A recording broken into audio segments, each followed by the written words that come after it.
Watch me craft a classic on a map established from the baddest parish. Niggas packing matics like Baghdadi vackies. Cops flashing badges, no action graphics. It's sad and tragic, I see they have to clap it. I heard the pastor's passage saying blacks are savage. I smacked him backwards and I cracked his cabbage. He's political, he's articulate, he's fierce, and he's part of the growing hip-hop community right here in Kingston. This is Five Steez. I have two older brothers, and it was actually them that introduced me to hip-hop. You know, cause I remember when Wu-Tang Forever came out and my brother got the tape, and he picked me up from school in my father's car and whatever, cause him used to get the car to drive. And he come pick me up and he say, yo, I get the new Wu-Tang, and he put it in.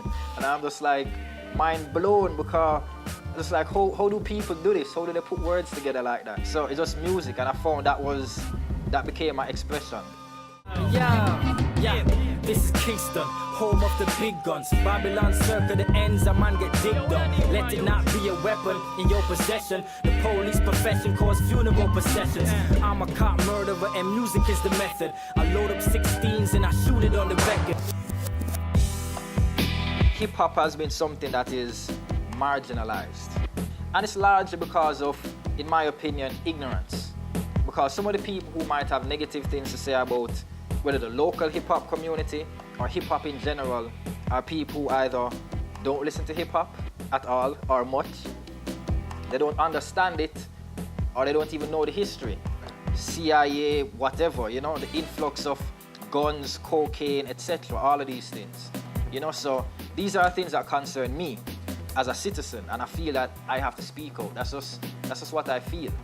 You know, so I'm always trying to paint a picture and try to allow people to think and realize, okay, this is happening, but this is how we have to respond to it, or this is how we should feel about it. Because sometimes people see things and they fully understand what's going on, but they're just not doing anything about it. So I try to be a conscious agitator in the music.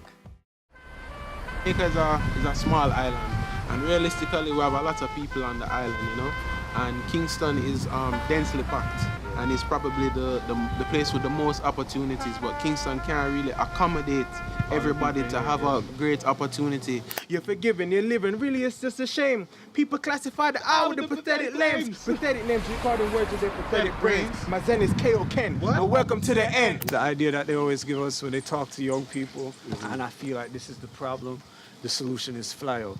Even if you work hard, trust me, that doesn't guarantee a reward out here in Jamaica. And you know what? If all of our best minds are out there building overseas, who's building here? But we still broke, payday, we are cheap. Politicians spoke, we say yay, we are sheep. Preacher give hope, survival in the Bible, yet niggas raise the rifle. Yes, it's all a cycle. Don't think this life's new, it's like this since high school. So they ask what I do, everything I write true. Welcome to my yard. I think Jamaica is a place where, I mean, I'd always say they dropped off the most rebellious slaves. You know, before they were slaves, you know, they were warriors, they were kings, you know. So people who had something before, who had a legacy, who knew their story.